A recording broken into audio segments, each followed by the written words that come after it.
sex trafficking by force, fraud, or coercion, and transportation to engage in prostitution. The charges came down in September when a grand jury indicted Diddy, half a year after those federal raids were first performed on his homes. Since he was booked, Diddy has made several bids for bail, hoping to get back to one of those homes or an apartment on New York's Upper East Side. Just last month, Diddy's team officially put in its third attempt for his release, asking that he be put on house arrest. The defense originally wanted Diddy to be held on house arrest at his Star Island mansion in Miami, Florida, one of the places that was actually raided way back in March. But Judge Arun Subramanian shot that down pretty quickly, and it was decided if Diddy was granted bail, he'd be staying in New York, specifically on the Upper East Side in a 3-bedroom apartment. That bail would have come with a $50 million price tag and some major restrictions on Diddy's house arrest. Inside the apartment, there would be 2 live-in guards and another guard downstairs. Diddy wouldn't be allowed to access any phones or the internet unless it was used to contact his legal team. And on top of all of that, there would be a vetted list of people approved to visit Diddy, including his legal counsel and, of course, his family. Diddy's attorney, Mark Agnifilo, said there was a 0% chance that Diddy would be violent if he was released, and even called the bail package a, quote, very, very rigorous set of conditions. This part is wild. He said it was even more strict than the MDC jail. But Judge Subramanian, he didn't bite on that, and Diddy's bail was denied for the 3rd time. According to a report from the Daily Mail, that's why Diddy had a breakdown. A person close to him apparently said, quote, spending the holidays behind bars was a nightmare for him. If we're to believe all this, Diddy had a meltdown in his cell and begged the guards to take him to the hospital for observation, but they refused. This same friend or person told the Daily Mail, quote, he eventually managed to calm himself down with the meditation technique he's been using while he's been behind bars.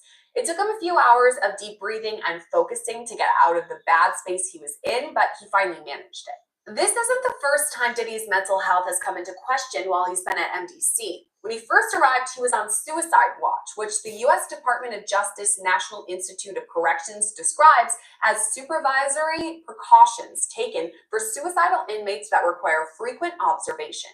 Diddy's suicide watch was only temporary, though. He was housed in a special protective unit of the jail after that for the first few weeks of his stay. But Diddy right now is in Gen Pop, meaning general population, the place where majority of the inmates stay. And that's where he apparently had this meltdown over the holidays, at least according to one source. Another source, though, disagrees with all of this. They say Diddy is staying strong in jail despite missing his family a great deal at Christmas, which is a time he often spends with his children. But however Diddy spent the holidays, there are still a lot of questions in the case of Sean Combs. So we're turning now to former federal prosecutor Nima Romani to talk all things Diddy. Nima, thank you so much for coming on with us today. Of course, Sarah. Thanks for having me, as always. Now, some of the reports are that P. Diddy had a breakdown or meltdown over the holidays when he is still at MDC behind bars. What do you make of those reports? Could he have had this meltdown? I believe the reports. And obviously, Diddy is someone who's rich and famous and has lived a life of luxury for many years. And now he's in federal prison during the holidays. So this isn't someone who's a hardened criminal who has spent a lot of time in custody. So the fact that he's spending Christmas and New Year's and future holidays. Yes. We back in the building with another podcast vlog, and this is RAWDOPE Podcast Vlog, and I'm your host, Hand 5000, and I miss y'all this morning. That's why I'm tapping in this afternoon, but I want to say Happy New Year's to everybody. You know what I mean? Hey, 2025 is here. Let's get to it. Your man Diddy had a meltdown in jail. That's what we listening to. We gonna break down Uncle Murda, 24 breakdown, and we gonna talk about the new thing, overwhelming evidence against Lil Durk. Hit that notification button, hit that subscribe button, drop a like, leave a comment. Let's go.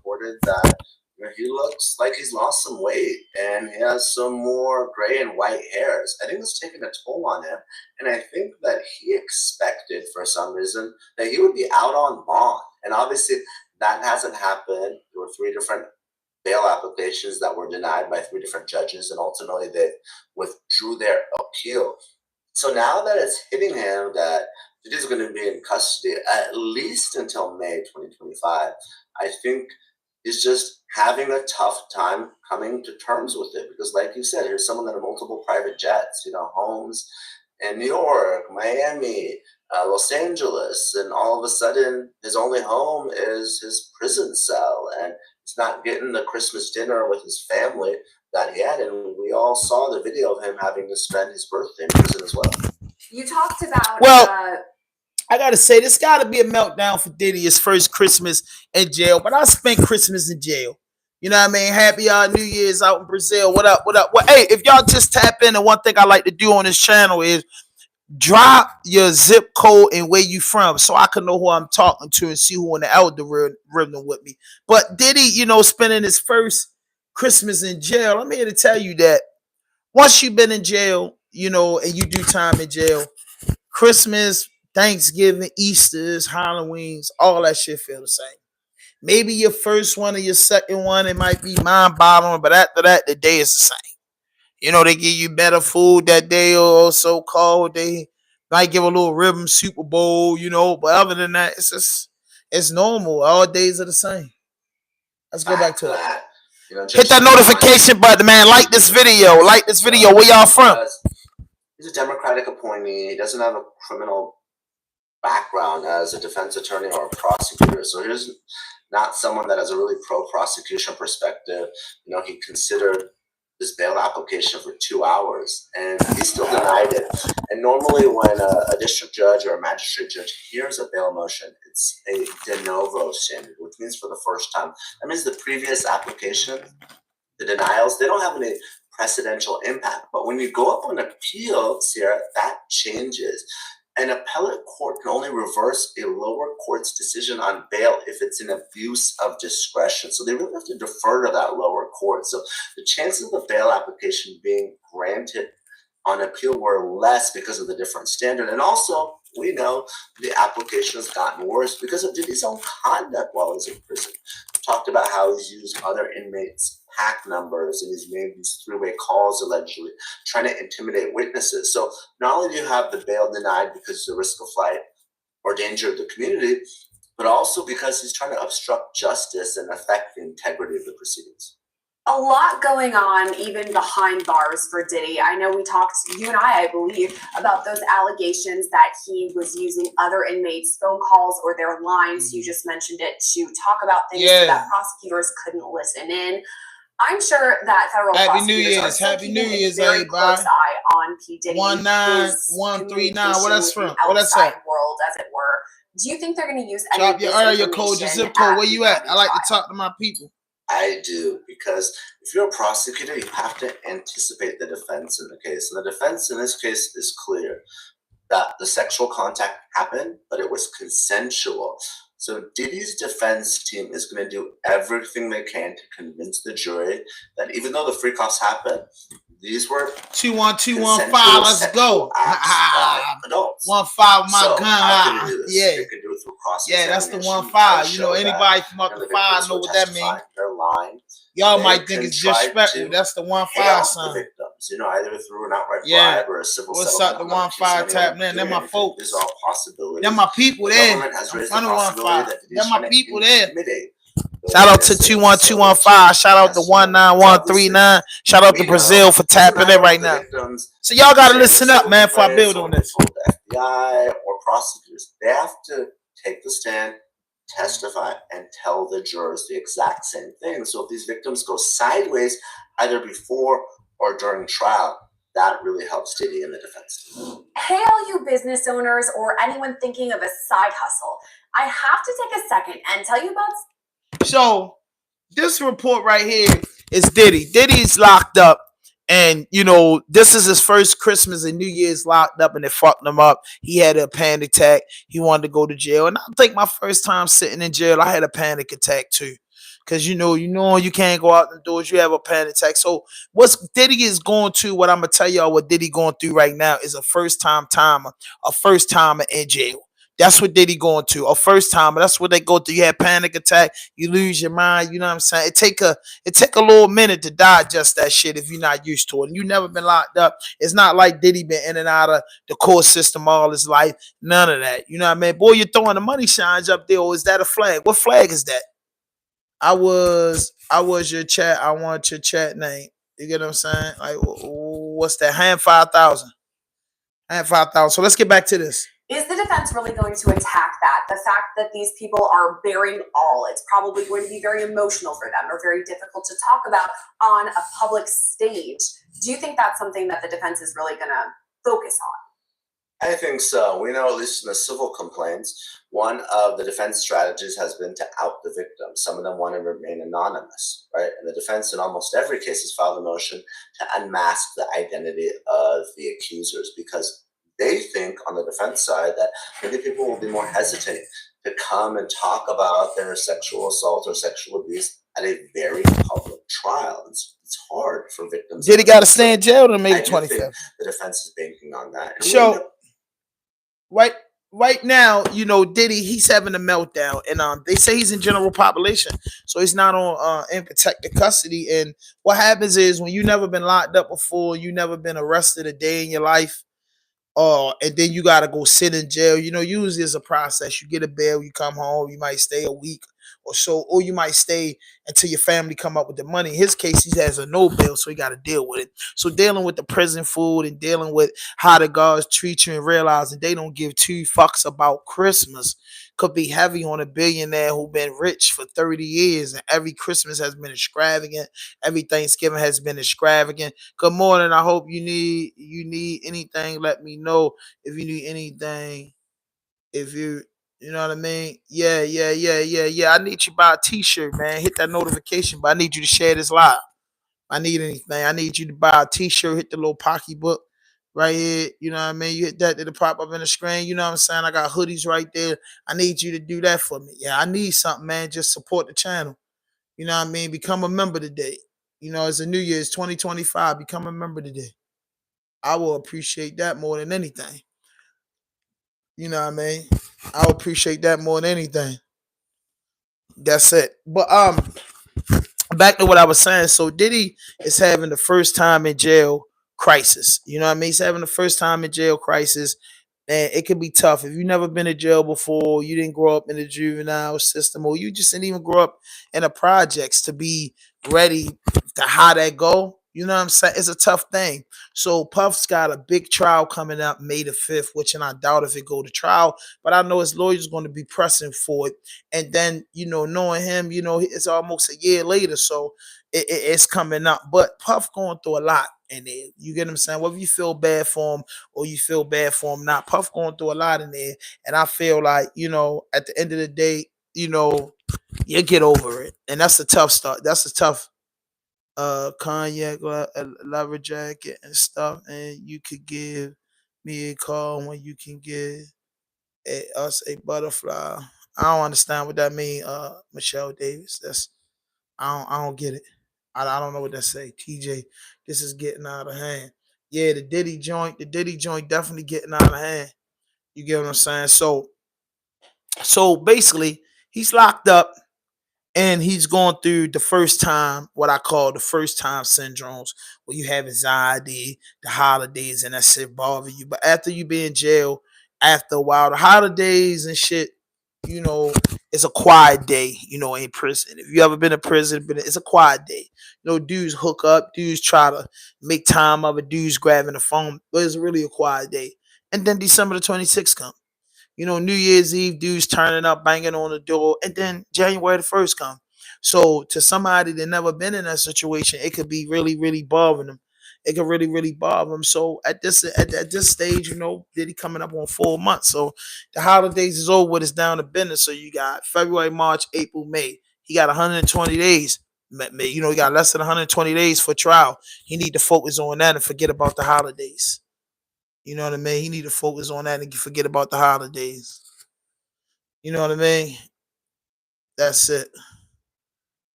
You know what I mean? So that's how I feel. But let's finish listening to, what I mean. I like to, listen to little clips and stuff in the case because what's also new in this Diddy case is that the accuser, the 13-year-old that accused them of rape 24 years ago, the judge is allowing her to stay anonymous. And Jay-Z moved for that to be tossed out and her identity to be revealed, but the judge didn't say it their way. So because the judge didn't say it their way, this is going forward. So this lawsuit is going forward. So it's a win for Tony Busby. So it's a lot going on, man. And I can't wait to get into that Uncle Murda breakdown. I can't wait to get into that. Then we're going to talk a little bit about Dirk. But the Uncle Murda breakdown 2024, man, it's crazy. Let's finish what you got to say. Decades ago, so they're going to point out inconsistencies in any statements that they're making and argue that this shows that they're lying. And we've already seen it with a couple of the victims who have given statements already to the media. One was an interview with CNN. Another victim was an interview with NBC. That victim, of course, Molly right there, bro. Alabama woman who accused both Diddy and Jay-Z. Bob right there. After those interviews, the reporters and the media outlets saw some inconsistencies. Bob Marley right there. Were incorrect in terms what of all the Bob Marley? This guy look like the location. Hey, what's up, bro? And I think hey, bro, what's up with y'all trolls, bro? We talking about something serious. Get out my line before I clip. Lying, and the reason they're lying is they want fame, they want money. So we're going to see a very aggressive cross-examination in this case here. The story that you brought up about Jane Doe, the woman who's accusing Diddy and Jay-Z from back in the year 2000 when she was 13 years old, that one's huge because a judge in that case just ruled she could remain Jane Doe. So for now, at least, we don't know her name. If that's the case for some of these people that the government is going to call, how will Diddy's team prepare for cross-examination if they're not sure exactly who they are or what the experience was? It's a little bit different in remaining anonymous in a civil case. Ultimately, if a case does go to trial, that victim will have to take the stand and testify in the public courtroom. Now, with respect to what the government is going to do in the criminal case, right? The government is not going to call 100. No smoking alarms, no smoking alarms, no smoking alarms. Their 5 to 10 best victims. We make your alarms really, really black. They don't kind of like kill the video. And she was with Diddy for more than a decade. So she's their star witness. But after that, you want some other victims who are telling the same story of physical and sexual violence. So they're going to want victims that they think are telling consistent cases, victims that won't be beat up too much on cross-examination. Maybe that's a bad pun to use, but someone that can withhold the very aggressive attacks. I mean, we've seen just the filings in these cases, how aggressive both Combs and Jay-Z's lawyers have been. And it's time to go, bro. These victims. So you want to make sure that if you're a prosecutor, hey, you know what I mean? But if you're new to the channel, hit that like button. If you're new to the channel, hit that like button. Obviously, to the extent that there's video evidence, that's great. That's the best of all because video doesn't lie. But we're talking about sex acts that happen behind closed doors. So we really need the individuals who participated in them. See, what I don't like about these crimes is when those crimes from 24 years ago, it's like, yo, it's a DNA case. Like I said, one thing I speak about all the time on my platform is that rape is a horrible thing. So any man or woman who gets caught up in a rape situation is a scumbag. It's like a hate crime to humanity. But when you don't get in this, when you don't do this, and people are doing this and making lies up against you to get some money, that's fucked up. You get what I'm saying? That's tough, bro. So you know what I mean? Like I said, I don't believe that Diddy's 100% innocent. I don't. But I believe 80% of it's gibberish. And then you got that. You know what I mean? You know what I'm saying? Man, what's this, man? Come on, man. Come on, man. Come on, troll. Hey, bro. Help you out, bro. Yeah, help you out, bro. I don't got time for that. So when you talk about women being raped or giving date drugs and being violated, that's a serious offense. I have no remorse for a man or woman who do that to somebody. I have no remorse for that. But if you didn't do this, and people are just lying because you got a 1-800 lawyer wanting to sue and wanting to gain some money. It's tough. Hey, what it is.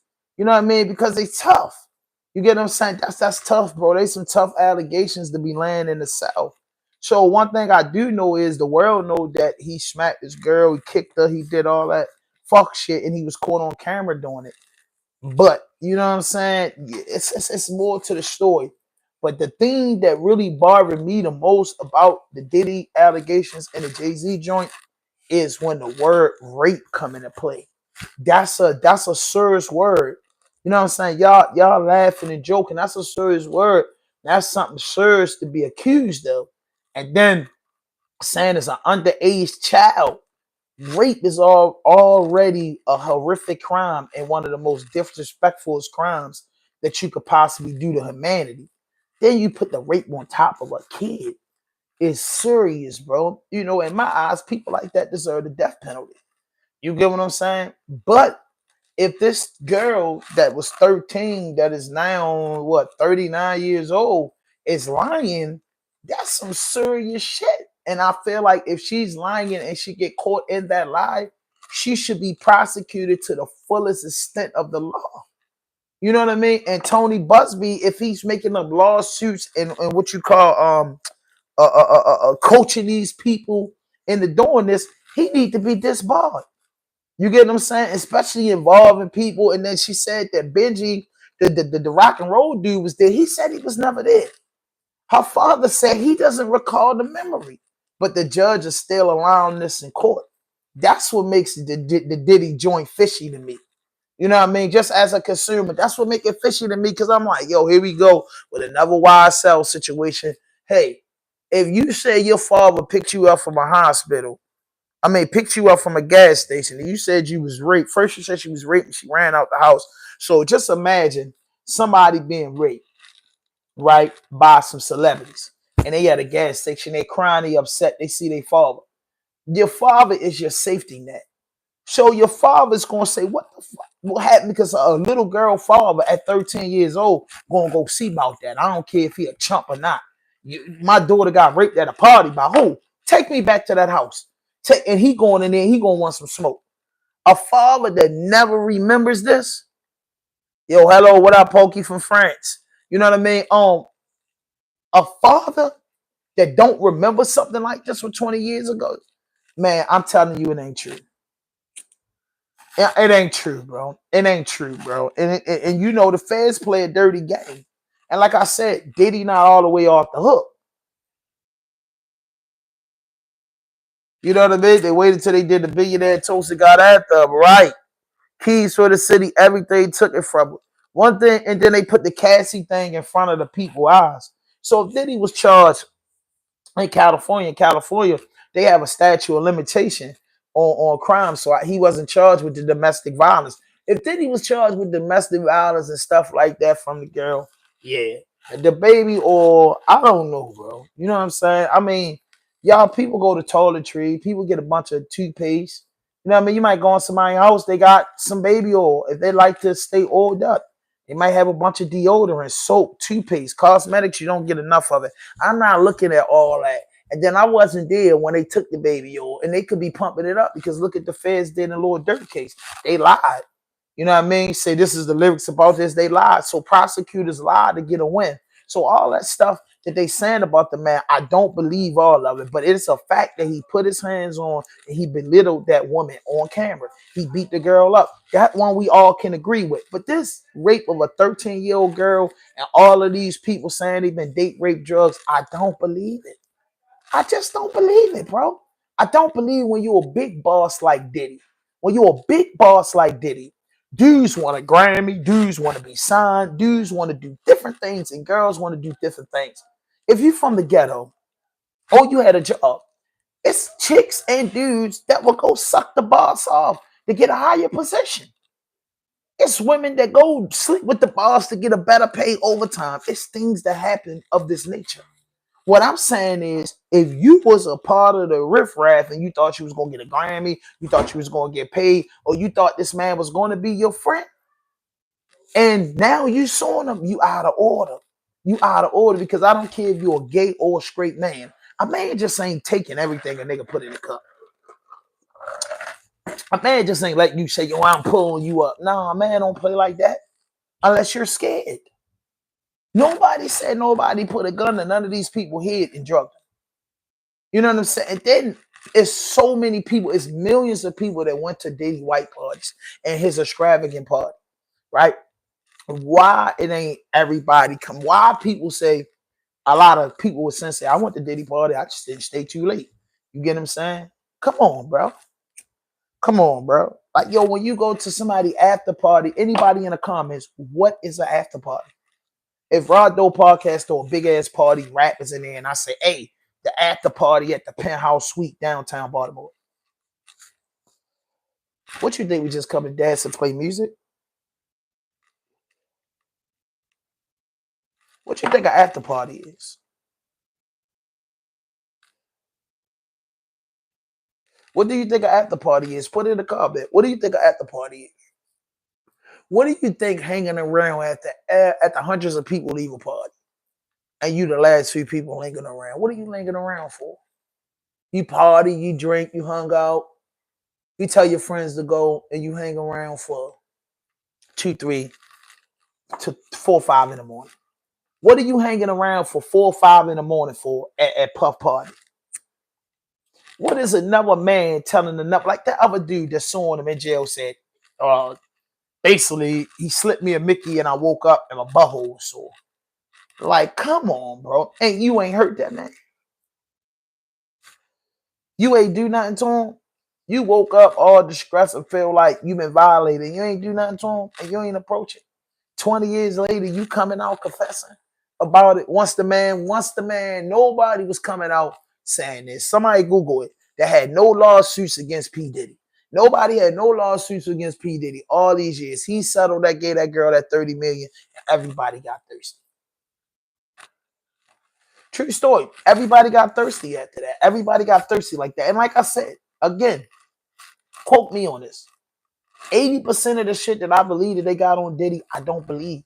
But it's that 20% that's believable. It's that 20% that's believable. Did he probably slip a Mickey in some freaking shit? Yeah. Is that right? Fuck no. Now, I mean, did he put his hands on Cassie? That's a fact. Do he throw these parties? That's a fact. Do he make people sign disclosure? That's a fact. Have I ever been to any of the parties? No. You get what I'm saying? But when you talk about being raped, get this in y'all minds. That's what I'm talking about. You talk about being raped, that's a brutal crime against humanity, regardless of who that happened to. So when you accuse somebody of that, it's a difference saying, hey, people partying, they got too drunk and whatever. You get what I'm saying? Okay, all right, yeah, that's one thing. But when you talk about raping minors, it's dead. I don't like that. You know what I mean? I don't like that. I never listen to nothing that with his voice on, but it's hard. What are you gonna do? You never gonna listen to no Diddy music. You gotta cut all your favorite artists off. Boy, on all your favorite artists' albums, singing and dancing and shit. That's a fact. All I'm saying is that I believe that the feds playing a dirty game, and they pulling up certain people to make it saucy. You know what I mean? What do you think about the Big's death? Biggie death to me, not to get off topic. Biggie Small's death to me was crime of retaliation. I feel like because they still don't have nobody to kill Biggie. They do all this about Tupac murder with Keefe D. They do all this, and Biggie murder still unsolved. Biggie fell victim to dirty politics. You know what I mean? He fell to dirty politics, and Big was just young. That's what happened to Biggie, I believe. I feel like Biggie fell to dirty politics. You know what I'm saying? You know what I'm saying? Like back then, the industry was ruthless. More or less, the industry is on some old, different stuff. And this guy right here, y'all listen to this real quick. Engaged in sexual intercourse with an unidentified Philadelphia rapper who dated Nicki Minaj. And there are those who have speculated online that that is Meek Mill. Now, at the time, Meek Mill posted on X, one love to the gay people, but then he talked about in graphic detail how much he loves a certain part of the female anatomy. By the way, as we're talking about the lawyering from both sides here in the Jay-Z case, I got to tell you, I thought about Morgan and Morgan, America's. So I had to listen to that part because they had Meek up there. So, you know, Biggie, I think Biggie death was just a crime out of hate. You know what I'm saying? That was just a retaliation crime. Big went to California when he had no goddamn business in California. They pulled Biggie a move, man. That Joe had something to do with it. I wouldn't think that Joe had nothing to do with it because I'm not the type of person that put so horrific things on people. But you can't never put nothing past people. But do I think Diddy has something to do with Biggie death? Fuck no. You get what I'm saying? Like, nah. But I think that them niggas out in LA probably had something to do with it. Fuck yeah. Because it was a retaliation for Tupac. You know, Biggie was definitely a casualty of war. You know, but back to what I was saying though, with this stuff. So the 13-year-old girl coming out. What up, Charlene? What's good? You know what I mean? Whoopi Goldberg, what's good, dude? What up? What up? You know what I mean? Let me take a couple minutes to address my troll friends. Trolls getting here with their jokes. Nah, but so when you do Whoopi Goldberg, I'm about, pardon me, Great Ball Mob. You know what I'm saying? You see my wall? You see my wall? They legends up there. Tupac, Kobe, Biggie. You know what I'm saying? Muhammad Ali. You know what I'm saying? Black Queens up there, bro. I'm into that type of stuff. You know what I'm saying? I ain't into really joking. You feel what I'm saying? But to say that a 13-year-old girl was raped and to come out and then the girl father not vouching for is a lie. So 80% of that stuff that they got in this paperwork with Diddy, I feel like a lie. You raid the man house, you get a bunch of baby oil and stuff out there. You make a public thing. You know, how you don't know he got the baby oil for sale? I don't know. You know, rich people got different stuff in their house. You know what I mean? I don't know. I don't really care too much about that. All I'm saying is rape. You know what I'm saying? Like the one dude that was posing with Cuba Gooding Jr. You say you're a music producer and you're a gay man. There's nothing wrong with that. But then you say this man is approaching you because you're a gay man. What do you do to a woman? You get what I'm saying? You know what I'm saying? What do you do to a woman? Like, I guess in the gay community, you approach a man like you approach a woman in that community. You know what I mean? You know what I mean?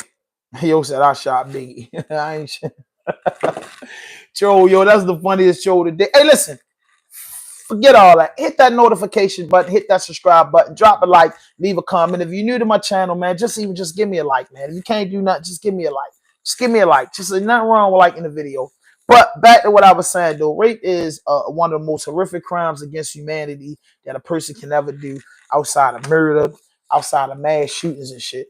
And I just don't believe that all them people got raped. I don't believe that all them people got date rape, Judge. I believe that them people got fucked up and wanted to hang out and have orgies. And then when they didn't get what they want out of it, when they thought they were special because they probably went above and beyond in these sexual acts, they felt like they didn't get what they wanted.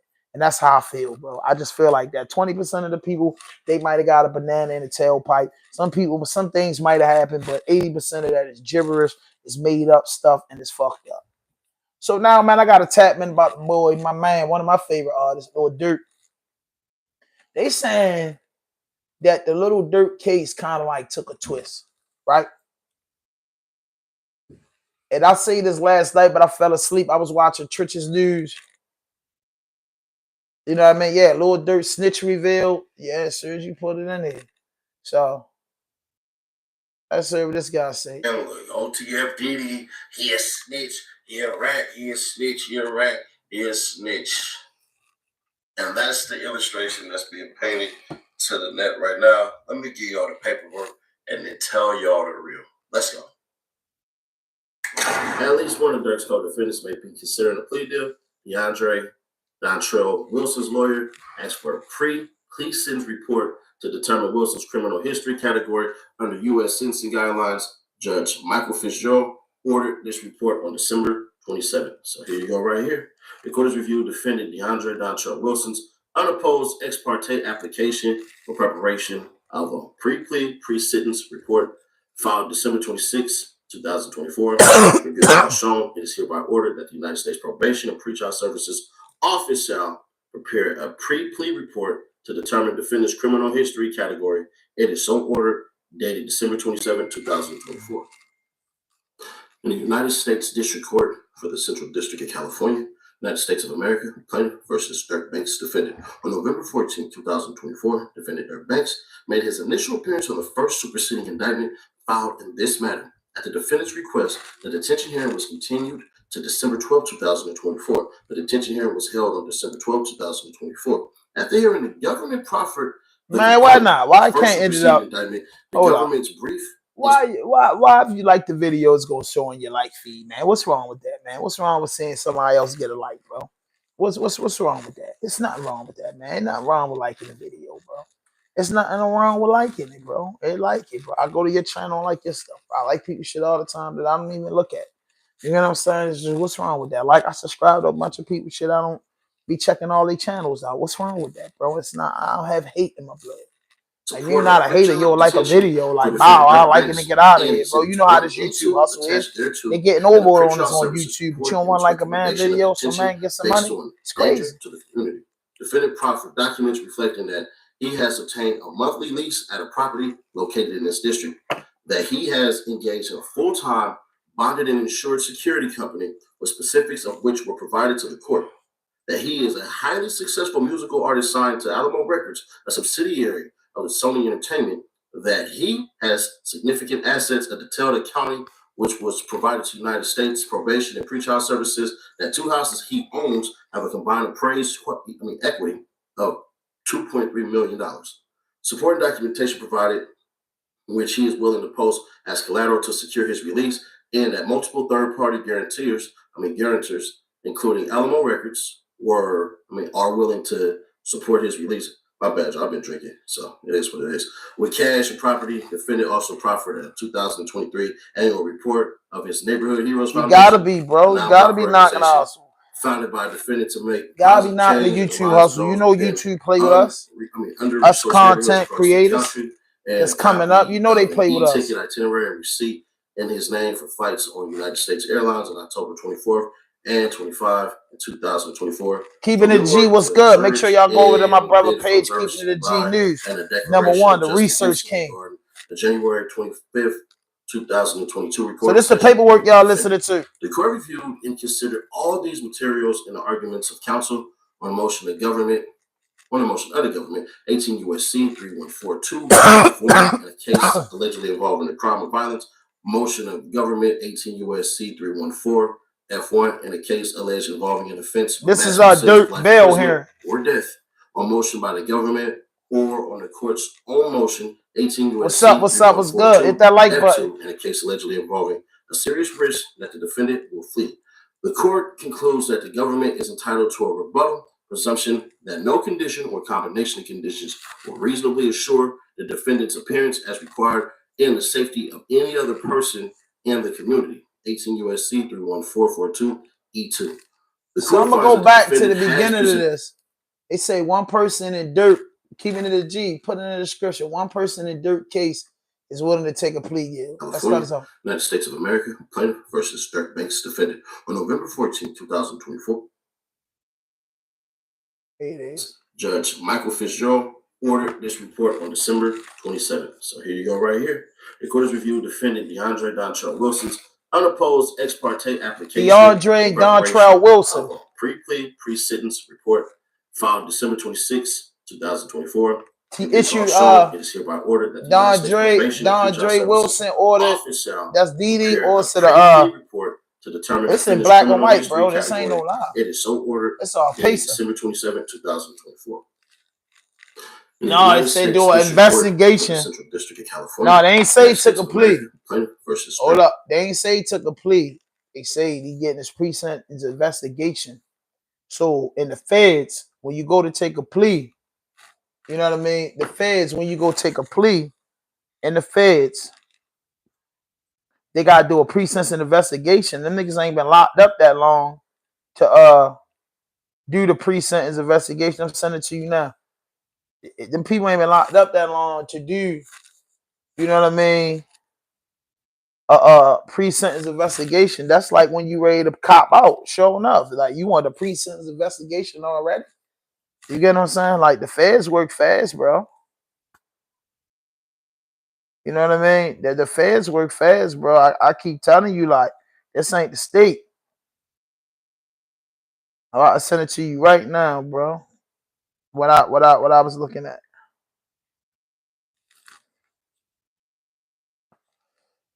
It's going to your phone right now. Keeping it a G. You should look down at your phone. It should be right there. You know what I mean? I sent it to you. I sent it to you, keeping it a G. Yeah, explain it to me. I can explain it. I mean, it's just right here in black and white. Unopposed ex parte. You know what I mean? This it. Right here. Considering the plea deal, DeAndre. Hold up. Dontrell. It ain't say taking the plea deal, saying consider. Dontrell Wilson's lawyer asked for a plea sentence report to determine Wilson's criminal history category. That's what they say. He say he asked for a plea pre-sentence report. Ordered this report on December 27th. So here you go, right here. The court has reviewed defendant DeAndre Dontrell So you should have this paperwork. Unopposed ex parte application for preparation of a pre-plea pre-sentence report filed December 26, 2024. It was just filed a couple days ago. That the United States Probation and Pretrial Services Office shall prepare a pre-plea report to determine defendant's criminal history category. It is so ordered, dated December 27, 2024. In the United States District Court for the Central District of California, United States of America, plaintiff versus Dirk Banks defendant. So, I mean, you know, I don't know. I'm saying that, you know what I mean, it ain't unbelievable. That's what I'm saying, bro. Like, you know, you get your lawyer to order a pre-sentence plea report. That's different, bro. Like, I mean, that's not something that I just feel like it's just a rumor spread. Like, you know what I mean? That's not a rumor spread situation. Like, your lawyer asks for something. You know, your lawyer got your best interest at heart. Your public defender, whatever you got, they got your best interest at heart. Niggas is talking behind them doors, keeping the G. I can't, you know what I'm saying? It could be, I mean, it's black and white right there. You get what I'm saying? I don't know, like, on no paperwork. That's a trusted site. But I sent it to your phone. You know what I mean? Yeah, something like that. Yeah, exactly. You know what I mean? That's what I'm saying. That's all I'm saying. I'm not saying the man telling. That's the thumbnail on this. I'm not saying the man telling, but, you know, you get a pre-sentence investigation on the plea deal. This is what you're facing. A lot of dudes ask for that. That's what I'm saying. You know, I don't play no games and say nobody telling unless I got hard creek evidence in that black and white paperwork. Because I say, if you want to see people that's telling, all you got to do is look at the YSL trial, Tekashi 6ix9ine, Rayful Evans. These are real people that told. So I don't really play no games with mystery told. You know what I mean? Right. You know what I'm saying? That's why I call you the research king. So I don't play games with people telling. So that right there, I understand it. Before I even open up my mouth about anything, that right there, I'm like, damn, that makes sense. You get what I'm saying? Not saying the man was taking a 5K1 plea and that's a agreeing to testify plea. Just a nigga looking like shit. They might, nigga lawyer might say, boy, they got this all on you. The nigga might want to take that 30, that 25. And say, man, I'm going to get back about it this motherfucker one day because that's some serious shit over there. You know what I mean? And me and my man was talking about this today, and I'll call you after this. Me and my own boy was talking about this today. And this ain't no lie, yo. This is what we was talking about today. Right? You know what I mean? It's just not because he's ready to take a plea. It's just that he's saying what's in the best interest. You know what I mean? The federal government got a 95% plea joint. Yeah, exactly. I get it. I understand 100% what you're saying. That's it. But what I'm saying is, this is what I want to say. This is the point I want to make. And this is the truth. This is the truth. Keeping it a G, you in here. You know what I mean? My man said 98. Dun say 98%. You damn right. 98% of nigga cop out. 2% go to trial. What I'm saying is this. And this is my honest to God truth. I'm not telling you that the federal government is unbeatable. Bro, because you can Google some cases that been beatable, that 2% that's been beatable. But I'm saying, coming from Baltimore City, yo, coming from Baltimore, when you know somebody to walk away from a murder for hire case when the U.S. government get involved. So that's some new shit going on. Every time the feds get involved, from my knowing people that been in the feds, it's a smasheroo. It's a smasheroo. And if the case is phony, you still might get a dime 7 years, bro. I have a homeboy that wasn't in a case that got caught in a motherfucking house raid when the feds raided the house, bro. They charged them, bro. You know what I mean? They charged them, bro. They charged him. YGGT made out 100% with a quart of water. You damn right. You made out with a quart of water, but let's be 100. In the feds, in the state, you get 25 years. If it's parolable, you can do every bit of 12 to 15 years, with your good time and working. 25 years with the feds, you're going to give them 20 years. You know what I mean? You give them 21 years on that. I got a homeboy doing that 3. It's called, they don't say years in the state. They say years in the feds. They say, man, I got a homeboy doing that's been locked up since 2006. They got 300 months. That's 25 years. Sure, they still down on that motherfucker. Yeah, 6 murder for hires, and he got 25 years. So what I'm saying is, Dirt. That's what I'm saying. That's what I'm saying, bro. He got the same. He basically Dirt got the same charge. Put money on over somebody's head. That's what I'm saying. Took a plea deal for 25 years, bro. Right? And YG Tate was the shit. That's my point. You helping me make my point. When them people grab you, you gonna end up with a number. That Dirt might end up with a dying 20 years. I don't know. But I just have the fear of God as a human being, knowing when the U.S. government come into court, come in the community, that you don't see dudes for a long time, bro. And they be shipped all over the country. That's all I'm saying. Now, I mean, that's all I'm saying. See, Boosie had all the murders, but that was Boosie versus Louisiana, not the United States of America. You know what I'm saying? Yeah, go ahead. So you got to pick up United States of America. So that's what I'm saying. Lil Durk is locked up and he's charged with murder for hire. I just don't feel in my heart that, you know what I mean? I want him to make out. You know what I'm saying? I want him to come home. You get what I'm saying? I feel everything everybody's saying is fucked up niggas, but it's just like the feds do their homework. That's all I'm saying, bro. And yo, you know what I'm saying? When you study, you don't usually get the quiz wrong. That's all I'm saying. Dirt, you know what I mean? I'm a big fan of Dirt.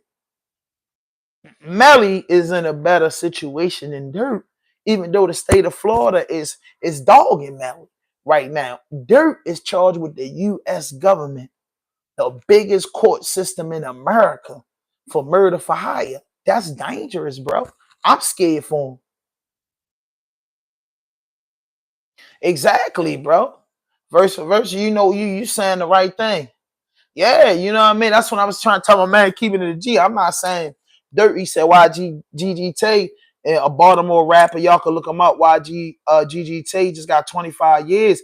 Yeah, he made out. Yeah, he made out 25 years, but he was a prominent rapper. That's a lot of motherfucking time if they get Lil Durk 25 years. If Lil Durk take a plea deal of 25 years, Durk 32 years old.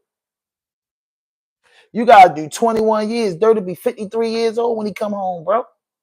Dirt will be 53 years old when he come home. If he take 25 years, hey boy, take this 25 years and go ahead. Dirt will be 53 years old, bro. I'm telling you that one thing for sure and two things for certain. Herb Gotti and Gene Gotti beat the feds. Herb Gotti and Gene Gotti beat the feds. They both beat the feds. They beat the feds and they was on Supreme case. They wasn't kept behind the door, so they was able to fight the case from court. You get what I'm saying? They was able to fight the case from court. So they went to trial and they beat it. Herb and Gene Gotti really ain't had nothing to do with nothing. You get what I'm saying? They really wasn't into what the feds was saying they was into. You get what I'm saying? In the Lil Durk situation, when you see that they lied about the song, they lied about certain things. Okay. I agree. They lied. Because they lied about this stuff, you know what I mean? I'm not going to ever tell you that he won't have a chance. You know what I mean? They lie about stuff, he won't have a chance. You get what I'm saying? Hold up, y'all. I'm transferring something. You know what I mean? So, what I'm saying is, you charged for murder for hire in the state of California, right? When did y'all know somebody to get charged for murder for hire, whether it's Lil Durk, your uncle, your cousin, or your mother to make out in court on a federal level. Fuck no, bro. And 25 years seem like a makeout, but that's not no makeout to Lil Durk. 25 years of your life when you're a multi-millionaire, nigga, that's the end of the road. I don't give a fuck what nobody tell you, bro. That's the end of the road. You wash. You wash. You wash. It is no parole in the feds. You was. And he 32. And you wash. And you got to do 21 years on that unless Dirk get 25 years and the president pardon. That can happen. You just seen it happen with Southwest T. But right now, Dirk's the Muslim brother. Brother make dua for the brother, but the brother in a tight situation that it's gonna get bad before it's gonna get worse before it get better. So he's going to be in a situation that he's possibly have to take a plea deal. Dirk's gonna possibly have to take a plea deal. Ain't nobody jiving on that. He's gonna possibly have to take a plea deal, bro. And that plea deal can be every bit of 10 to 30 to 40 years, bro. That's all I'm telling everybody. I just want people to like one thing for sure and two things for certain. I ain't faking. With the state court, you might got a chance to rumble. With the fed court, you ain't even rumbling. And if he go to trial, bro, and blow trial, oh my God. Oh my God, bro. Oh my God. If he go to trial and blow it, oh my God. Oh my God. Oh my God, bro. You know what I'm saying? I ain't sitting here playing with you. I ain't sitting here reporting no phony news. Them boys, it ain't hard for me to believe that them boys getting their lawyer to seeing what they facing. Shit, I would be too. This is California. They not from California. They not from California. They want to get in the feds and get off on a good foot.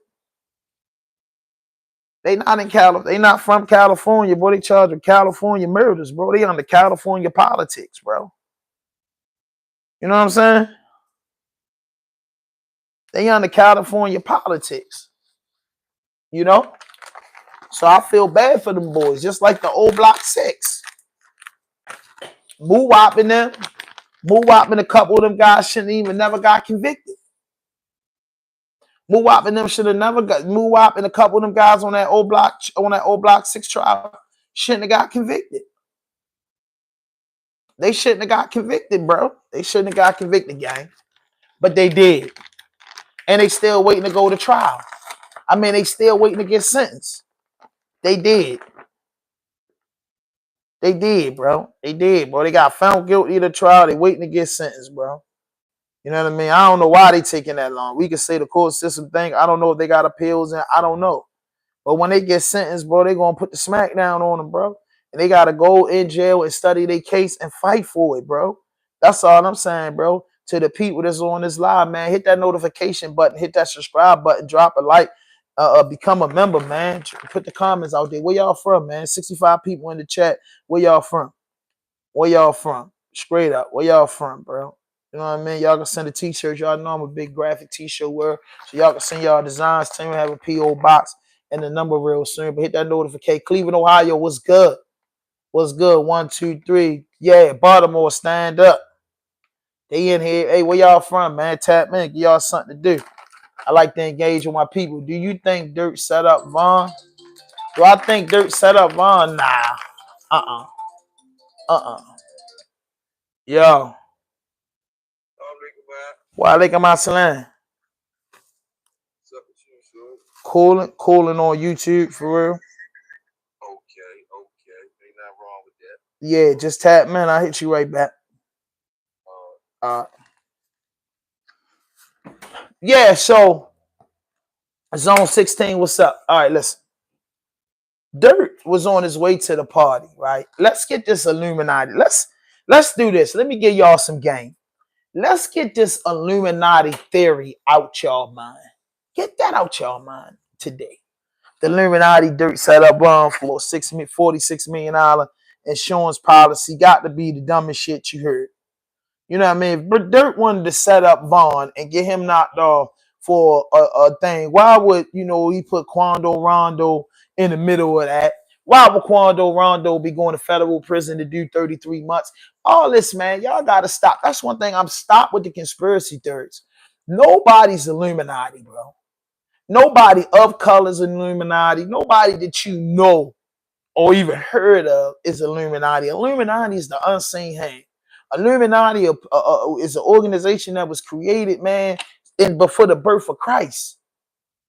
You know what I mean? This is illuminated, bro. This is something that been going on since the pyramids, bro, been built. You know what I'm saying? You know what I mean? Come on, bro. Like Quando Rondo, bro, he wouldn't get caught up in that. Yo, Quando Rondo would have been a multi-millionaire. Shorty would have been rich. He missed shows and shit for that beef. That ain't no goddamn setup. If it was a setup, Quando would have been rich. Quando was crying out. The promoters didn't want that shit got ugly. What I'm saying to you is, let me break down this. Von and Dirt. King Von is an individual that lived and died by O Block in the BDs, right? King Von is a friend of Lil Durk that when Lil Durk made it, he didn't want to leave his boys behind. He wanted to give his friends and family and whoever he dealt with an opportunity. Something that you talk about every day when you with your friends in the neighborhood and y'all ain't got a penny in y'all pocket. That's what y'all talk about, yo. When I come up, man, I'm going to do this and I'm going to do that. You know, fortunately, we had somebody in our time, which is 2020, you know, the 2020s and the early teens, that really lived by that really put his friends on and really wanted to, what I want for myself, I want for my brothers. Lil Durk, hands down, is that type of dude. King Von is a gorilla that been getting charged with murders in and out of jail since a kid. King Von lived inside his truth. If you was a sucker, he was carrying it like you was a sucker. He took these rap dudes for a game. They was fake. And King Von didn't have a problem with being a rapper, a killer, a gang member. And King Von didn't have no problem with laying in his bed. So with that being said, Dirk's my friend, not my father. Dirk's my label owner, not my motherfucking king. You understand what I'm saying? You know what I'm saying? And it ain't even about gorillas. They was homeboys. You know what I'm saying? You got your homeboys as tough as a motherfucker. Dirk just did right. See, King Von didn't have a problem with going to go do life in prison. Lil Durk do. King Von don't have a problem going, you know what I'm saying? A problem with that. King Von didn't have a problem with that because King Von was a gangster. King Von went down to Atlanta, got in the shootout, and got killed, bro, by smacking another dude and doing whatever he had to do. King Von was standing on business. You got homeboys out here like that. You know what I'm saying?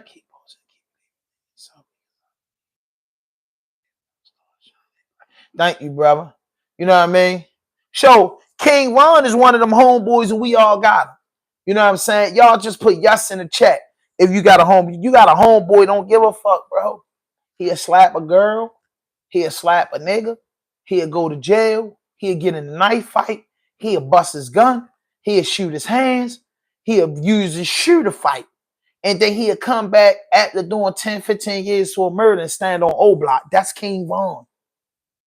That's King Von. King Von, man, my man Dirt made it big in the rap. Now I'm rapping now. Yeah, we doing our thing.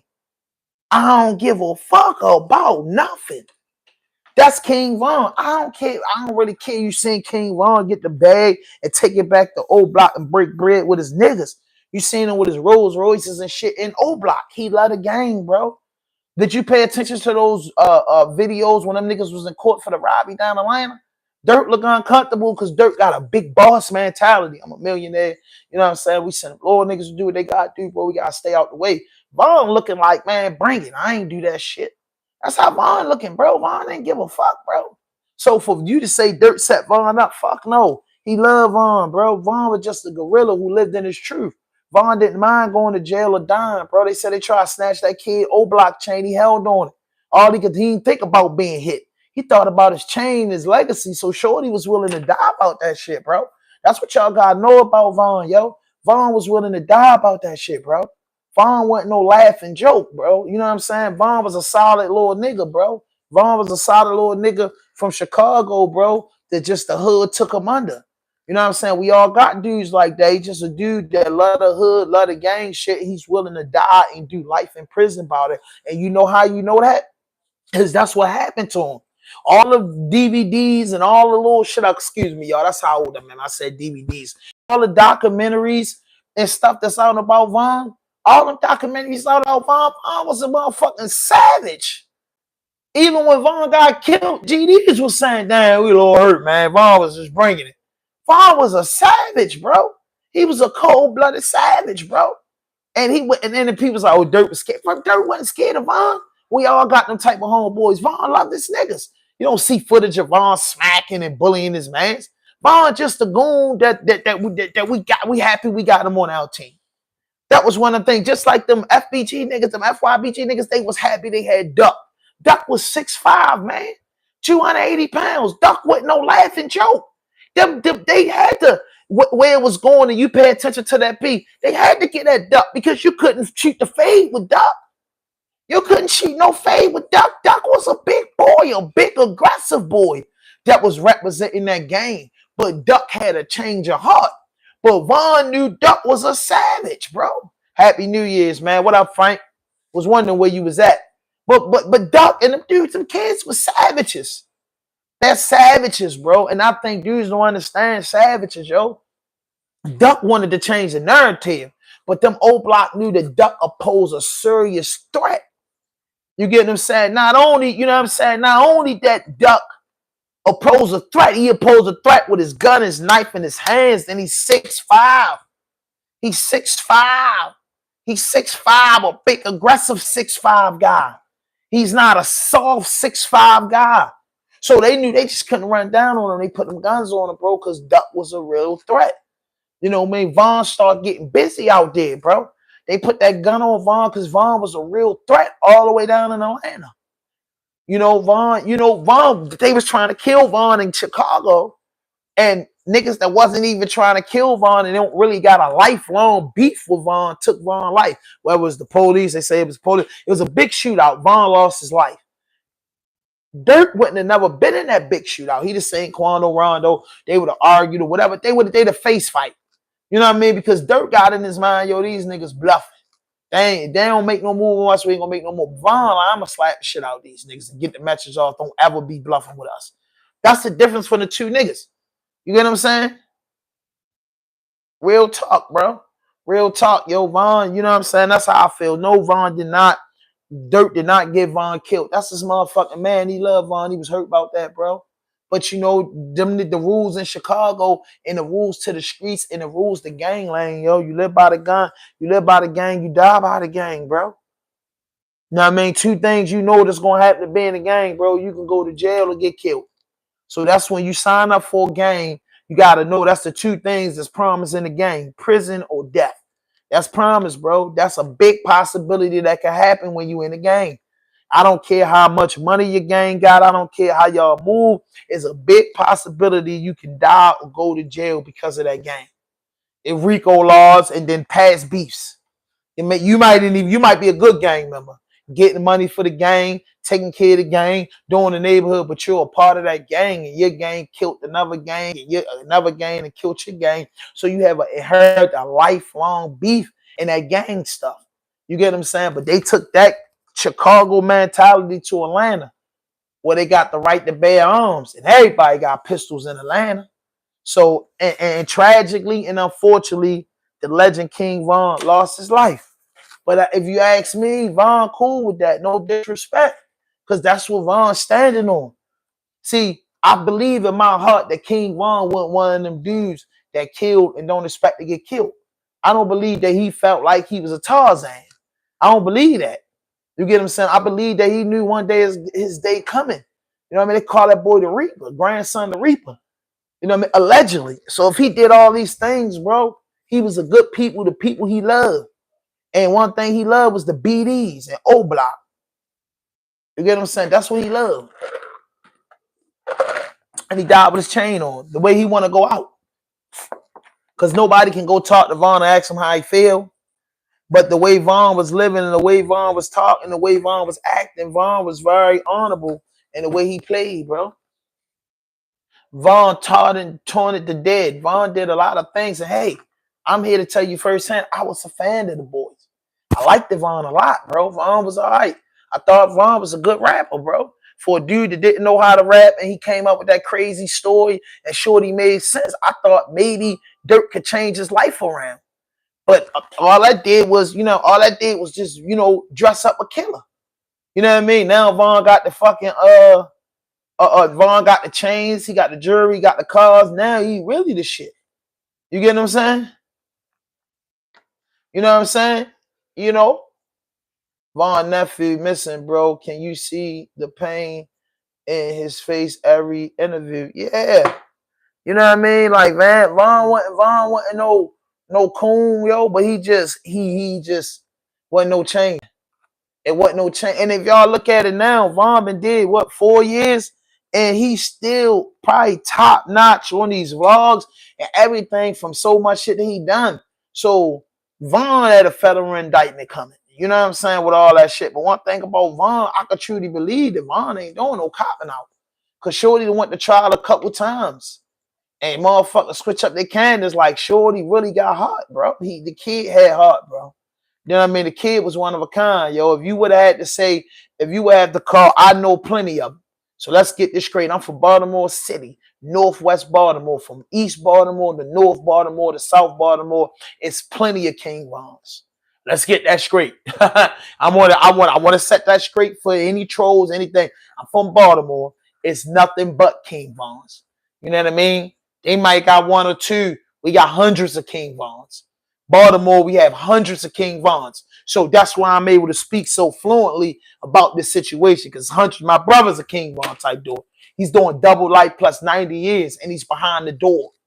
You know what I mean? Free purple boy. He's behind the door, doing it the harder way. You know what I mean? He never stopped being that. Not even a life sentence made him pipe down. It's dudes with life sentences that don't even make him pipe down. They just a problem. And Vaughn was one of them guys. They would have convicted him, gave him triple life and all that. Vaughn would have been on the phone, still on 10 toes. You would have seen the videos from jail. Vaughn would have been living a normal life because he accepted his truth. He was who he say he was. King Vaughn was who he say he was, man. And you got to love the guy for that. You have to love that kid for that. You have to. That's what I think the world loved about Vaughn. I'm not by no means necessary saying those killings and those taunting dead people in raps was right. It wasn't right. But hey, I'm from Baltimore. You meet a lot of King Vons. And then some of them be your friends. Some of them be your family. You know what I mean? That's sad to side of them that, you don't see that in them. You see something different. So Vaughn got people like that. But us knowing his people knew, yo, bro, a savage, bro. And we know just some dudes just goons, bro. They gonna live by that and die by that, bro. They ain't crying about no life sentence, bro. They might be hurt about that. Who wants to be locked up with life? But once they get into that life environment, they gonna stand on business. You know what I mean? They getting all that sniffling out the way on the phone. Once they take a shower, they coming out and walking to gladiator school, and I'm a gladiator too. What it do? That's Vaughn and them type of dudes like Vaughn. What it do? They ain't breaking. Then you got those weak ass niggas like FBG Butter and dudes like that who kill and do a bunch of shit and we can go tell. They not Vaughn type of guys. You know what I mean? They what they call poisonous snakes. You know what I mean? Vaughn wasn't what you call, in my eyes, wouldn't be a snake. It's just that, yo, you kill one of my gang members, we kill one of your gang members. I don't got Vaughn being a snake. We rob y'all niggas, y'all boys are ops. That's what he did. He beef with rival dudes. But then you got dudes like Butter who will go and kill somebody and then go testify in another murder case. That's a venomous snake. You know what I mean? That's a different from a killer in a venomous state. Venomous snakes kill. Snakes kill if they bite you the right way. But then there's anacondas that you know is a kill count if you get caught in the area with them. But you know what I mean? You got them other dudes that kill, and tell, like Sammy the Bull, Iceman. You heard those stories of those dudes. They're not King Von type of guys. They not out that mob. Yeah, they'll hurt somebody. They venomous snakes. They will. If they bite you, they'll get you. But hey, goddamn, Vaughn wasn't like that. Vaughn wasn't like that. Vaughn was doing a lot of that shit because of old block. Now, one of those killings that they alleged Vaughn did was for me behind those stupid shit.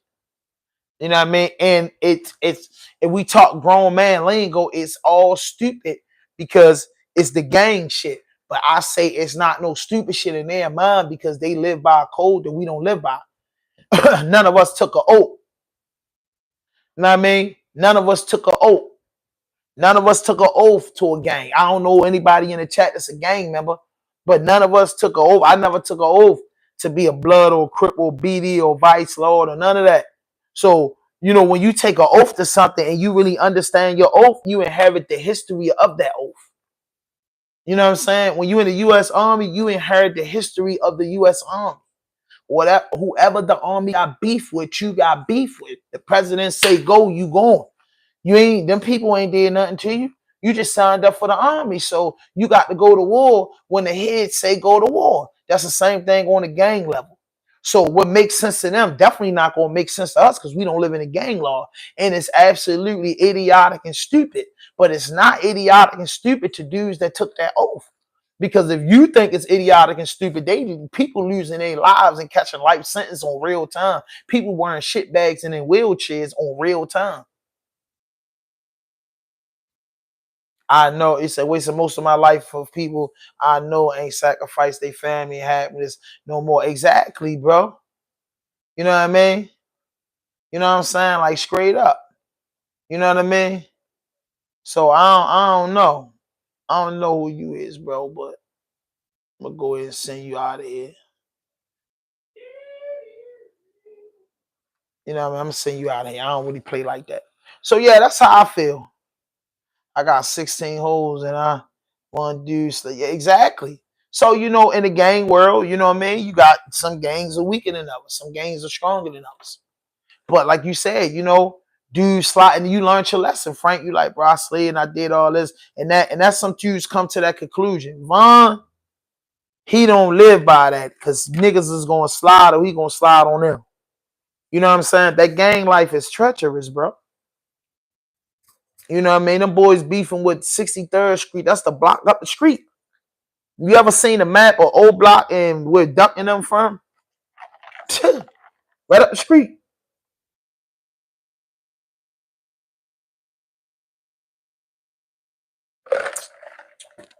I come from Baltimore. So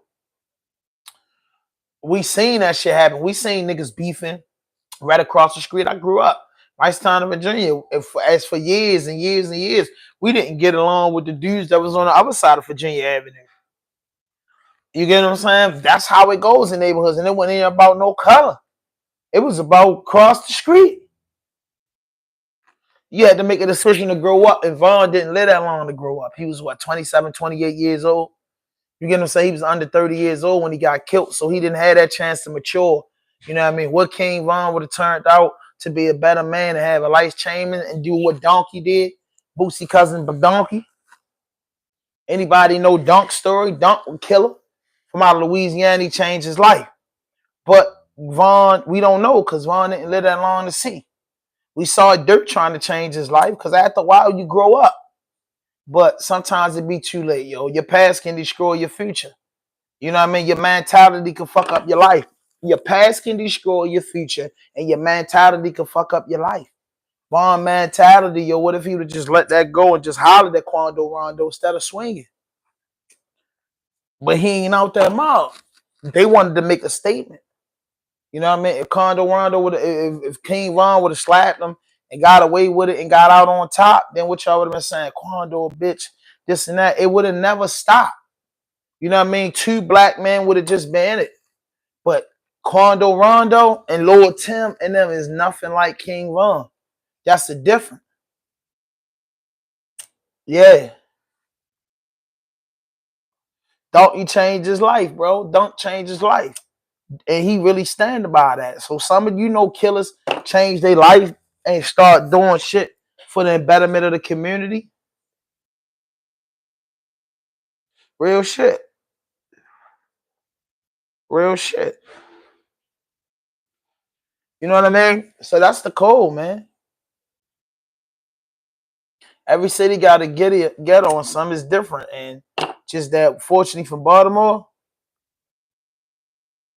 niggas was getting killed over them blocks to do a stack a night. It is a gang culture in Baltimore, but a lot of us don't know about that. You know what I mean? A lot of us do know about that. And gangs have terrorized the streets in certain neighborhoods in Baltimore, but it ain't take a wildfire like California, Chicago, the birthplaces of that stuff.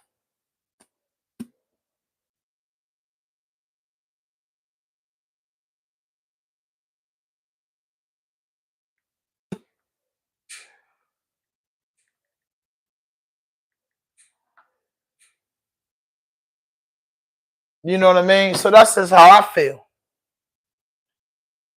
You know what I mean? I was only white dude on the block. I got into a lot of shit everywhere else. Yeah, yeah. But by you being the only white dude on the block, how did you get treated in the black community? Because people think, because if you was white and you grew up in our neighborhood, niggas was gonna fuck with you. You know what I'm saying? Especially if you want the police. You know what I mean? Police will type, you know what I'm saying, to do no type of snake shit. You know, the homies accept you. You know, I got with a few white boys in my life. You know what I mean? I don't see nothing wrong with it. You know what I'm saying? Some motherfuckers crazy, blacker than me. You know what I'm saying? So, you know, I salute. Yeah.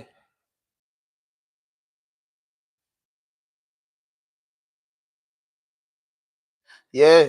You loved it. I already know that, bro, because I got a homeboy, I was real tight with in prison, bro. I've been trying to catch up with him. I don't know what happened to my man, yo. I used to call him Krillin. I forgot his name, but he was, a mulatto. You know, his mother was white, his dad was black, so he moved around a lot, foster homes and shit like that. And yo was funny as shit. Yo was my man, yo. You know what I mean? Yo used to tell, because he had one brother or something. He had like a couple siblings that was pure white, and they had to live in the neighborhoods where they was from and do certain things. So I was tripping off of that, you know what I'm saying? And that was my man in the joint. You know what I mean? I met a lot of crazy white boys, man. My motherfucking mans, bro. You know what I mean? Because one thing I know, and I'm gonna tell y'all on this chat, if you really cool with some white boys or some white girls, they do not play that racist shit. They don't play that shit with their mother, father, grandmother, other people in the store. They don't play that shit about they motherfucking black friends, Asian friends, whatever they be friends. They don't play about them. I can honestly say that. It's one thing about them Caucasians. They don't play about who they fuck with. They'll go to bat for you. We weren't taught that in Baltimore. That's what I tell a lot of people. Baltimore not a racist place. You know what I mean? That's what I'm saying. White boy, white girl in the neighborhood. Like I said, they wanted to sale or police officer, bro. They was cool with me. Like I said, I come from where you ain't see no color. I ain't gonna lie, you ain't really give a fuck, bro. All you wanted to make sure was them people wanting the police. Where I come from. And you ain't give a fuck. Asian nigga can hang out in the hood. All types of motherfuckers that hung out in the hood. Long as they wasn't the police or be willing to work with the police, they got accepted with open arms. You know what I mean? They got accepted with some of them open arms. Some of them big white boys out here gets down, bro. Them niggas be niggas bros, bro. Know what I mean? White boy, Spanish boy, Puerto Rican, Asians dudes, bro. Like, everybody get accepted in the black community until they do some fuck shit. Everybody, yo, hit that notification button, hit that subscribe button, drop a like, leave a comment. Oh shit, somebody gave me 25. I see this thing right here. Damn. I never see the 25 right there. What's that? I want to hit that. What is that? I'm gonna look at it on my thing. Somebody did something for me. Who did that, bro? With the football. You know, I've been on YouTube for 6 years. Let me tell y'all, this is my 7th year. December the 6th, 2025 be my 7th year anniversary. I'm gonna do something big. Now I believe in 7. But somebody just put something over there. It's 25, and I'm fucking happy about it. Can I get another one? I don't know. Just say 25 over there on the side with like a football looking thing. You know what I mean? I don't know what it was, but they showed me some love, and I appreciate that shit. You know what I mean? So listen, man. Uncle Murda, let's go. 2024 wrap-up.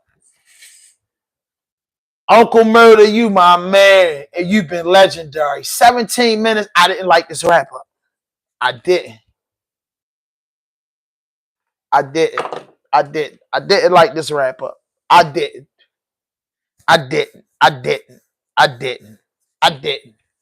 I feel like this wrap up wasn't, this wrap up didn't hit. I'm going to listen to it again. But this wrap up from Uncle Murda, it just didn't hit. It didn't hit like all of them. He's legendary. He never missed on them. This 2024 one, I feel like he missed on it because I feel like Uncle Murda, he too rich. He too rich right now. He getting so much money. He eating with Fifth. He on the road. He busy. He did his thing. It was funny, but it just didn't give Uncle Murda to me, man. It didn't give Uncle Murda to me, bro. It gave Uncle Murda, I'm like, it ain't hit. Because the Diddy, that shit was like, it was too much long on Diddy. It was like, I was looking for explosive bombshells because 2024 been one hell of a year. It's been one hell of a year, 2024. Yeah. I mean, it was cool. I just didn't like it. On a 1 to 10, Uncle Murda. What y'all score Uncle Murda 2024 rap? On a 1 to 10, I'm at least say, honestly, since he been doing them, he ain't been missing. I fucked it with all of them. But this one right here, I just didn't. You know what I mean? I gotta listen to it again. You know what I mean? I like to look at the comments on the review. I'm 100%, I'm 100% a male, bro. I get it all the time. I ain't even mad today. You know what I mean? You talking to a real nigga right now, bro. You know what I mean? That's it. You ain't got to be mad about it. You know what I mean? Yeah. You feel me? I don't got the rainbows and shit up. So you should know goddamn well I ain't no motherfucking female. But I'm not gonna get in that. But ain't no problem. You ask questions that you want to know. There's no problem with that. It's all good. You know what I'm saying? It's all good. I sling this motherfucking peckerwood. But anyway, back to what I was saying. How y'all feel about you ain't haven't heard it yet? Hey, TJ, you gotta go listen to it. You have to go listen to it. I want to play it, but I don't want to get copyright. You know what I'm saying? I'm getting more mature over the channel. Like I've been doing this podcast shit for a while, bro. And I lost a lot of, money, you know what I'm saying? And, playing music because I love music so much, but I realized I just can't play it. My video, my hand 5,000 in the morning video got took down yesterday, 6 in the morning because playing shit. So I really just don't play it. But shout out to the artist, the real big artist, Dave Blunt's. I could play Dave Blunt's music because he just shared revenue with me. If you're a YouTube, you know what I mean? If you're a YouTuber, you know what sharing revenue means. So shout out to Dave Blunt. So shout out to all of those artists that don't give you a copyright hit. They share revenue with you. You know what I mean? That's fair. YouTube, shout out to YouTube for starting that revenue sharing because that blocks out like copyright shit. So if you just revenue share, I won't get copywritten. You get what I'm saying? And that's what I love, you know what I'm saying about that. And Dave Blunt's is like, a couple artists did it, but up to date to know Dave Blunt's. Dave Blunt's, he did that, man. I hope to kick it with bro one day, interview bro one day. Shout out to Dave Blunt's. He's a young artist. I know a lot of people ain't buying into his music, but I listen to a little Trippie Redd. I listen to a little Juice WRLD. I like different music. So Dave Blunt's, he fall in that earn. It's cool music, bro. He's from Idaho or something. You know what I mean? So he's not gonna rap like the music that I'm used to. I'm used to, I basically grew up off of California hip hop, New York hip hop, New Jersey, Philadelphia artists from fucking Atlanta, artists from Louisiana, artists from Texas. You know what I mean? They the artists that I grew up on. You know what I'm saying? Memphis for 8-Ball, MJG, Memphis. You know what I mean? That's where, for me coming from Baltimore, that's where most of the music that I ain't heard came from. You get what I'm saying? That's one of all the music I heard. And the nigga from Baltimore say anything else, he lying. First and foremost, we was bombarded by New York hip hop in Baltimore. Did I mean? We was late bloomers on the deep South music because Maryland is the first southern state in the United States, right? And we at the top of the South, but we inherited. We brought into New York on down music. So when you think about the big places where music was at, music was big in New York when I was little. Music was big in New York. them Texas UGK and them niggas, 8-Ball MJG and them type of niggas, Cash Money and No Limit, them type niggas, you get what I'm saying? Then everything that came out of New York came down here on tours and shit. Down South artists wasn't coming up here, you know, in the early 90s and the late 90s, doing real big shows, you know what I mean? Because we niggas was wanting to see Nas. Niggas wanted to see AZ. Niggas wanted to see DMX. You know what I'm saying? Nigga wanted to see the Locks. Nigga wanted to see Mace. These were those big artists. Nigga wanted to see Big Pun. Nigga wanted to see Cool G Rap. People wanted to see LL Cool J. People wanted to see Ice Cube, Eazy-E, NWA. In those times, people wanted to see Wu-Tang Clan. They was dudes that really got big play in Baltimore. Lil Flip, you know what I mean? Flip had his run in the early 2000s. Lil Flip was the shit. T.I. definitely, niggas, you know, we brought in the T.I. But that's when we started going south. You know, Master P, Baltimore really started going the south way for real with like 8-Ball MJG. When I was in high school, you know, niggas was fucking with 8-Ball MJG. You get what I'm saying? Niggas was fucking with Lil Flip. Lil Flip. Oh, they want Flip. Flip. Game over. Flip used to call himself the Freestyle King. But we was fucking with 8-Ball MJG. They were dope ass fucking artists. We were fucking with you know what I'm saying? Like, I'm just trying to think of 90s niggas. Bone Thugs and Harmony, Crucial Conflict. You know, of course, the Dungeon Family, they made sense. But when it came to like shows at the Palladium, shows at the Baltimore Arena, shows at these clubs, you wanted to see Nas. You wanted to see Jadakiss back there. You wanted to see the Locks. You wanted to see Beanie Siegel, Philadelphia Freeway. These was the artists that niggas was wrapped around the corner for. Lil Wayne. Nigga wrapped around the corner. Yo, Eazy-E on my wall, yo. Eazy-E on my wall, bro. Eazy-E on my wall, yo. Easy on my wall, yo. Matter of fact, yo, you put me down. I definitely gotta put Easy on my wall, though. I don't have a single poster by Easy, bro. You gotta send it to me, bro. I'm gonna give you the P.O. box. Send me one. I put it up on the wall, man.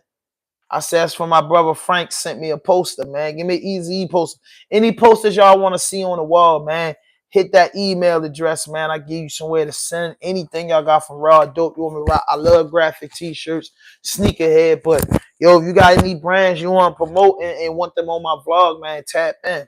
Tap in and support my brand. Support my brand, man. Buy a t-shirt.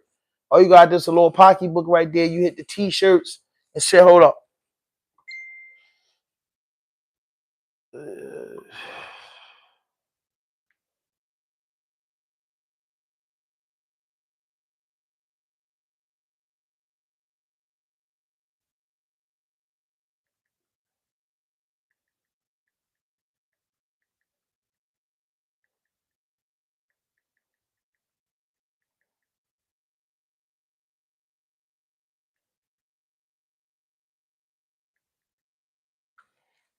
So that's how I feel about it. You get what I'm saying?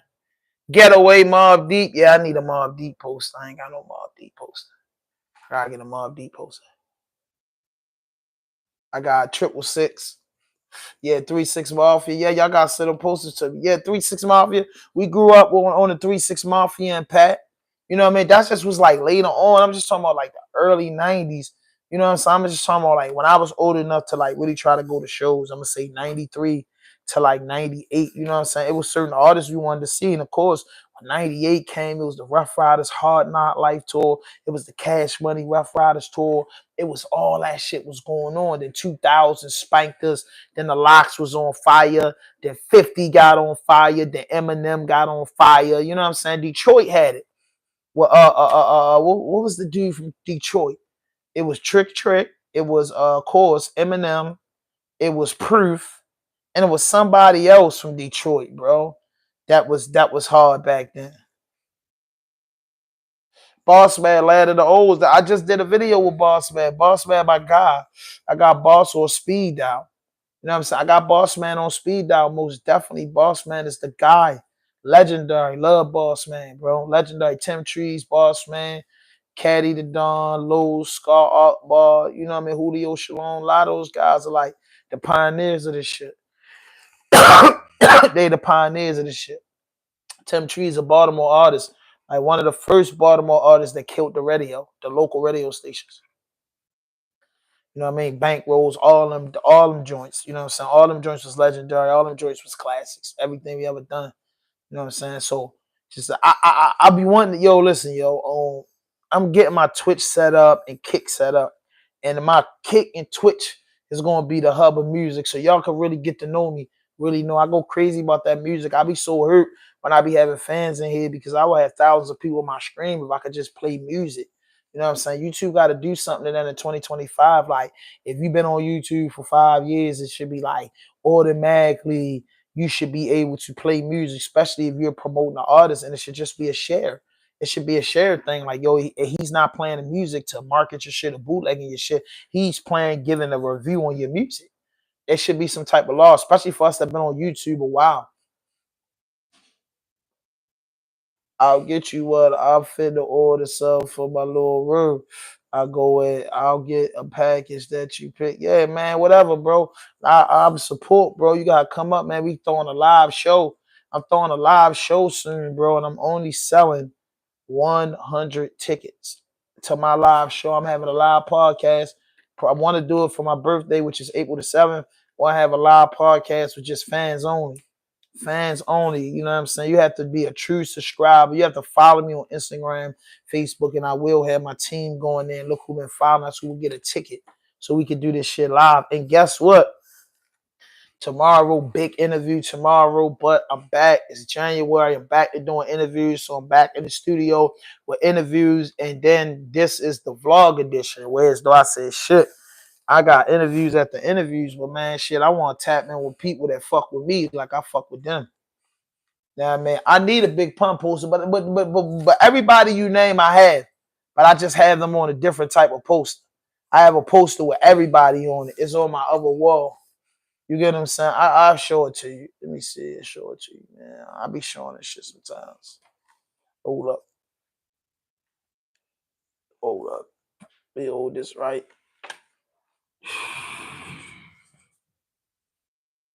So it's a lot of people on this wall. You know, Snoop Dogg, Ice Cube. It's a lot of people on this wall, bro. DMX. That's what I told you. I got collages of shit. You know what I'm saying? That go pun right there. So everybody that you name, I got on my wall. You feel me? I got on my wall. I got them on my wall, bro. 50, K-Dot. I got them on my wall, bro. Lupe, Kanye. You know I'm a big Kanye fan. I got them on my wall. Gangstar, got them.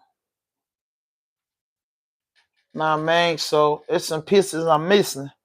So sometime I'll scream from right here. And that's that wall right there. If you ever think ain't a fan, that's the bus. George Pickens right there, dog, and somebody, the bus. Jerome Bennis, you know what I mean? Want to see? Y'all want to see this wall? I know y'all want to see the wall that I be behind all the time.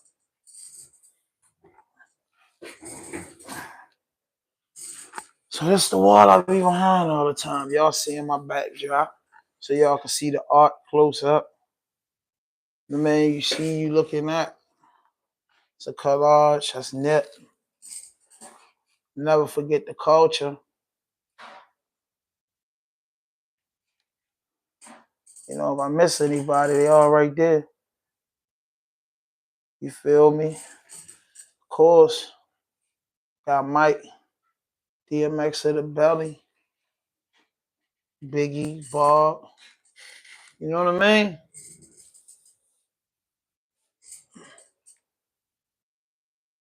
You know what I mean? Of course, it's me. You can see that's Javante Davis, Rocky, my favorite movie. Pulp Fiction. You can't go wrong without Vito. You know what I mean? Then you ever forget, don't ever forget. Ain't go up Black Spider-Man. Won't play games over here. You know what I mean? Can you look at the content space? Type of shit I was interested in kids. See what Marvel doing? Ninja Turtles, big fan of that. Charlie Brown, the Peanut Gang. You feel me? Ghostbusters, Donkey Kong, Hip Hop Boulevard, Maryland. You know that's where I'm from. You feel me?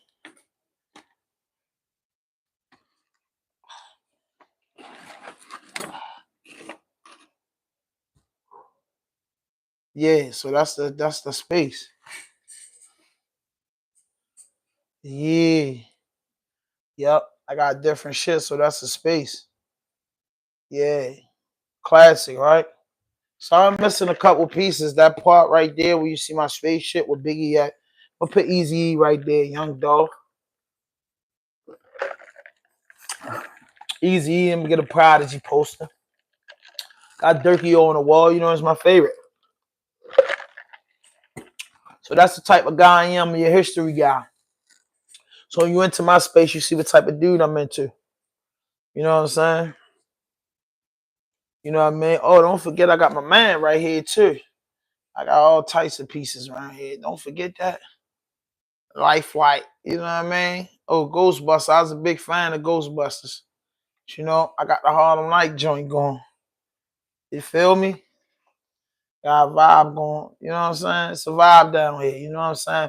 But listen, man, I thank y'all for tapping in, man. Y'all got to catch me 6 a.m., man. Put that notification on for me right now, man. Put that. I used to rap, man. Look me up, Ham 5000. Ham, HAMM 5000. Just Google that shit. It'll pop right up. I promise you. I promise you. Hit that notification button, hit that subscribe button, drop a like, leave a comment, man. Much respect, much love, man. I might tap, man, this is the first. You know what? I'm not even going to cheat y'all. Put that notification button on and people tap in with me. Man, I'm tapping back in later. I'm tapping back in and getting demonetized later because I'm playing hip hop later, man. We're going to have a New Year's party. You know, first day of the year, man. But this is my first episode dropping in 2025. I appreciate everybody. Subscribe to the channel, man. I'm trying to get to 10K before February the 1st. So just share this channel, man, and look at my history. Go to my channel and look it up, and you be like, damn, bro, been working. You got to support this. Bro, been working. Bro, been in beast mode. We got to support this, especially if you from Baltimore to DMV, especially if you from anywhere from all over. But man, especially if you from Philly to VA, man, RAWDOPE Podcast gotta be your platform. You gotta want to get up with me, man, and purchase the merch, man. Purchase the merch, man. And I thank y'all for tapping in, man. No fuck shit, no fake shit, no foolishness. Anything you say can and will be used against you on the internet. RAWDOPE Podcast.